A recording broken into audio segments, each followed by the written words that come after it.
আজি আপোনালোকক খুব ধুনীয়া এটা ভিডিঅ' উপহাৰ দিবলৈ গৈ আছোঁ। স্কুলৰ পৰা আহি পেলাই যাব লগা হৈছে, অকণমান সেইকাৰণে দেৰি হৈছে। সোনকালে যাব লাগিছিলে, কিন্তু সোনকালে যাব পৰা নাই মোৰ ডিউটিৰ কাৰণে, কাৰণ ডিউটিটো মেইন হয়, গতিকে তাততো গাফিলতি কেতিয়াও কৰিবই নোৱাৰোঁ।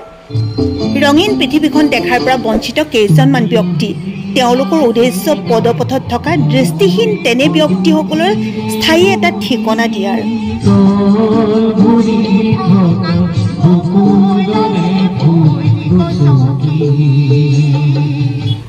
সোশ্যাল মিডিয়াৰ যে অদম্য শক্তি থাকে তাকে প্ৰমাণ কৰিবলৈ গৈ আছোঁ। সেইকাৰণতে কওঁ যে বিটু চবতকৈও পৃথক। চাওক, তেওঁৰ দৃষ্টিৰে তেওঁ আন কিমানজন মানুহক পিছত কেনেকৈ লৈ গৈছে। এয়াই হৈছে আমাৰ মৰমৰ বিটু।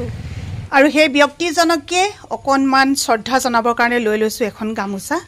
আপুনি আনক সহায় কৰক, ভগৱানে আপোনাক সহায় কৰিব। আমাৰ অসমীয়া মানুহৰ অন্তৰখন অতি কোমল। মই জানো সাধ্যানুসাৰে আপোনালোকেও দিব দান বৰঙণি। এখন অন্ধ আশ্ৰম হ'ব, তাত দৃষ্টিহীন এনে ব্যক্তিসকলে নিৰাপত্তাৰে জীৱন নিৰ্বাহ কৰিব। সেয়াই মিষ্টাৰ বিটুৰ সেউজীয়া সপোন। আৰু এই সেউজীয়া সপোন সোণোৱালী হোৱাৰ পথত আমিও অলপ সহযোগিতা কৰিলোঁ। ভাল আৰু ন? আহিলোঁ দেই সন্তোষৰ দোকানলৈ বহু দিনৰ মূৰত। এতিয়া মোক কেইটামান বস্তু লাগে, বস্তুকেইটা গিফ্টৰ কাৰণে লওঁ। তেওঁলোক আহিছে ইমান দূৰৰ পৰা, গতিকে অকল এজনক অকণমান সন্মান জনালে নহ'ব, বাকীকেইজনতো থাকি যাব। গতিকে তেখেতসকলৰ কাৰণে অকণমান কিবা এটা লৈ লওঁ ইয়াতে। সন্তোষৰ দোকানৰ পৰা এইখিনি কিনিলোঁ আৰু আহি পেলাই এতিয়া পালোঁহি বালিঘাট। বালিঘাটতে এখন বিদ্যা মন্দিৰ দোকান, তাতে মই এটা খাম বিচাৰিছিলোঁ তেওঁলোকৰ কাৰণে অকণমান কিবা এটা পইচা সোমোৱাই দিবৰ কাৰণে। কিন্তু আপোনালোকে এই খামটোৰ এটা পৃথক কিবা এটা দেখি পাইছেনে? অন্যতকৈ অন্য অলপমান বেলেগ ধৰণৰ।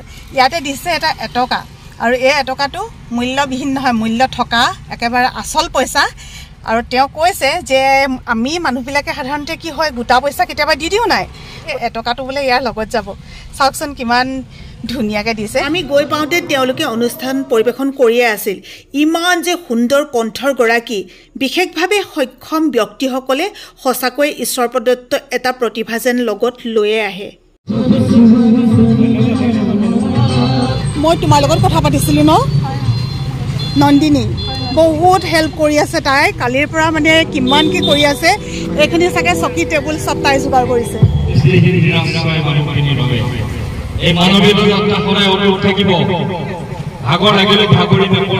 বহুত আশা বহুত হেঁপাহ লৈ পেলাই আহি বিটুৰ ওচৰত পালোহি। মানে ক'ব নোৱাৰি ইমান লগ পাবলৈ এটা হেঁপাহ আছিলে, যিজন মানুহে নিজৰ দুই চকুৰে আনক পৃথিৱীখন দেখুওৱাৰ এটা হেঁপাহ পুহি ৰাখিছে। আৰু আমি ভাবোঁ সেই হেঁপাহক আমি সকলোৱে সহযোগিতা কৰিব লাগে। আপোনালোকো ওলাই আহক, বহুত মৰম দিয়ক, বহুত মৰম দিয়ক। যিমান মৰম পালে, যিমান উৎসাহ পালে, যিমান আশীৰ্বাদ পালে, বিটুৱে আৰু বহুত আগলৈ গুচি যাব পাৰে। আচলতে আমি অসমখন যে বগাই ফুৰিছোঁ, এইসকল মানুহৰ আশীৰ্বাদতে বগাই ফুৰিছোঁ। এইসকলে সাহসত, তেওঁলোকৰ কি স্বাৰ্থ আছে মিষ্টাৰ বিটুৰ লগত? কেৱল এটাই স্বাৰ্থ, মানৱীয়তা যাত্ৰাত সহযোগী হৈছে। ষ্টেপ বাই ষ্টেপ মোক আগুৱাই লৈ গৈ আছে। এনেদৰে গৈ গৈ গৈ গৈ কিমান দূৰ পামগৈ নাজানো। আমি হ'লেও ক'বলৈ গ'লে উৰণীয়া পক্ষী উৰি ফুৰিছোঁ। ক'ত থাকিম, ক'ত খাম, ক'ত শুম, আমাৰ কোনো গেৰাণ্টি নাই। এনেদৰে আপোনালোকৰ সাহস পাই পাই মানুহে কয় কথাই পেট নভৰে বোলে, ভাত লাগিব, কিন্তু মোৰ কথাই আৰু মৰমে পেট ভৰে। মই মানুহটো অলপ বেলেগ টাইপ। কালিৰ পৰা কৈ আছোঁ বিটুটোক আমাৰ ঘৰত ভাত খাব লাগিব, সি আমাৰ ঘৰত ভাত খাব নাপায়। ইয়াতে ক'ৰবাত ভাতৰ ব্যৱস্থা কৰোঁ, সি কৈছে সেই ব্যৱস্থা হৈ গ'ল। শিৱসাগৰতো ক'লোঁ, চাওক মই আপোনাক এটা ডাঙৰ কথা কওঁ। আপুনি যি ভাততকৈ এটা ডাঙৰ বস্তু কৰিলে, কি কাম কৰিলে আপোনাক কৈ দিছোঁ।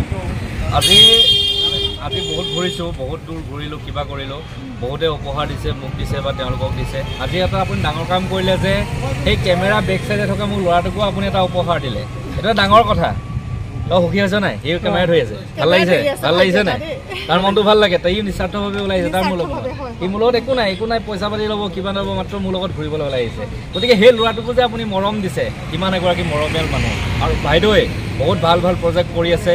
এখন ঘৰ আপোনালোকে দেখিছে, এজন হাত বন্ধা শিকলীয়ে তাৰ ছোৱালীজনী পঢ়ুৱাই আছে। বাইদেউ সম্পূৰ্ণ পঢ়োৱা দায়িত্ব লৈছে, ধেমালি নহয়। এটা স্কুল পাছ কৰোৱা, সম্পূৰ্ণ দায়িত্ব লোৱা, পঢ়োৱা, কিতাপ পাতি তাকো এজনী ছোৱালী, বহুত দায়িত্ব আছে।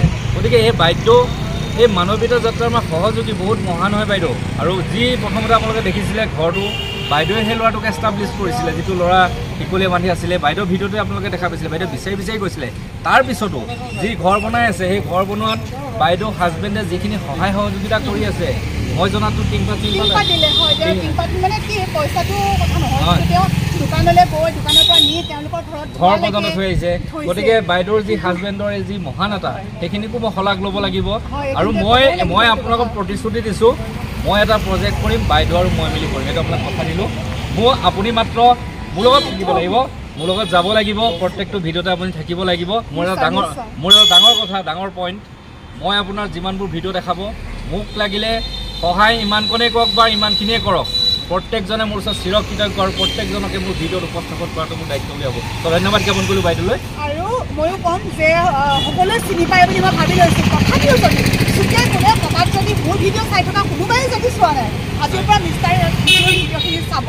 বহুত ভাল কাম কৰি আছে, আমাতকৈ বহুত ওপৰত। নাই ওপৰ তলৰ বুলি কথা নাই, মাত্ৰ এটাই কথা, সমানে বস্তুটো। আপুনি যিমানখিনি দেখুৱাব পৰা নাই সেইখিনি আমি দেখুৱাইছোঁ, বছ সেইটোৱে কথা। আপুনি নেপথ্যত সেইখিনি কাম কৰি আছে, কোনে গম পাব? আপুনি সেইদিনাখন কৈছে মেডিকেলৰ কাৰোবাৰ মেডিচিন দিছে, মই চব খবৰ লৈ থাকোঁ বাইদেউ, প্ৰায় কণ্টেক্ট হৈ থাকে। সেইবিলাক নেদেখোঁকৈ কিছুমান কাম কৰি থাকে, সেইবিলাক দেখুৱাবলৈ কৈছোঁ বাইদেউক, অনুৰোধ জনাইছোঁ। কাৰণ বাইদেউৰ নিচিনাকৈ 10গৰাকী ওলাই আহি সহায় সহযোগ কৰিব পাৰে। চব বিদায় পাইছোঁ ইয়াৰ পৰা, লগ পাম। আৰু এইটো হৈছে বিটুৰ একদম মানে বেক চাইডত থকা, মানে কেমেৰাৰ পিছফালে থকা, কেমেৰাৰ আঁৰৰ ল'ৰাটো বহুত ধুনীয়াকৈ ভিডিঅ'খিনি কৰি আছে। এতিয়া পালোঁগৈ আমি শিমলুগুৰি। বিটুৰ লগত এই যাত্ৰাত সহযোগী হ'বলৈ পাই সঁচাকৈ খুবেই বেছি ভাল লাগিলে। আপোনালোকেও যিসকলে সহযোগিতা কৰিলে বহুত আপোনালোকলৈ ধন্যবাদ। ভিডিঅ'টোত হয়তো বহুতকে দেখুৱাব পৰা নগ'ল, তাৰ কাৰণেও আপোনালোকে ক্ষমা কৰিব। বহুকেইগৰাকী মোৰো অনুৰাগী লগ পালোঁ, যিসকলে আহি আমাক এই যাত্ৰাত সহায় কৰিলে।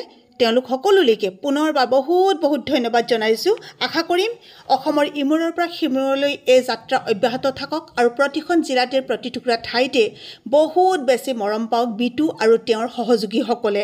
এই আশ্ৰমখন হ'ব গোলাঘাট জিলাৰ মহুৰামুখ কমাৰ গাঁৱত, আৰু এই আশ্ৰমখনৰ কাৰণে ভূমিদান কৰিছে বিটুৰ দেউতাকে। গতিকে তেখেতলৈ আমাৰ বহুত কৃতজ্ঞতা।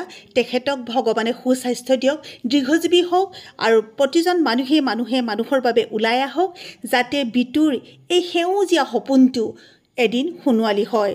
সকলোৰে শুভ হওক, ভাল হওক। অনুষ্ঠান শেষ হ'ল, অনুষ্ঠানৰ শেষত আকৌ চাহৰ আয়োজন কৰিছে। গতিকে এইবিলাকে মৰম, মিষ্টাৰ বিটুলে মৰম। আৰু এইখিনিতে একদম কিবা গালো আৰু ন,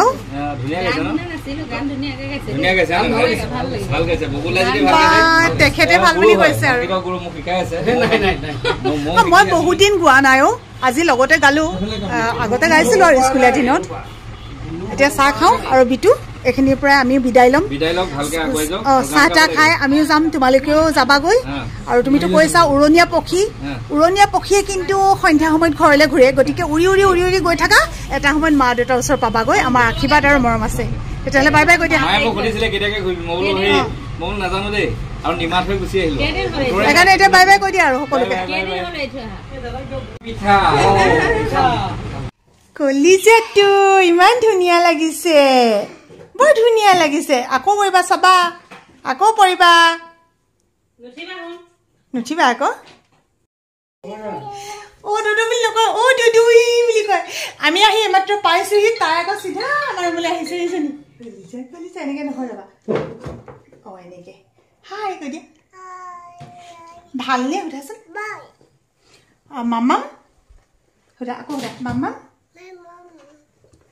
দুদু কোৱাচোন। দাইদাই কোৱা। আৰু মা কোৱা। আম কোৱা। যাই কোৱা। দেখিলে কেনেকে কৈছে কলিজাটো।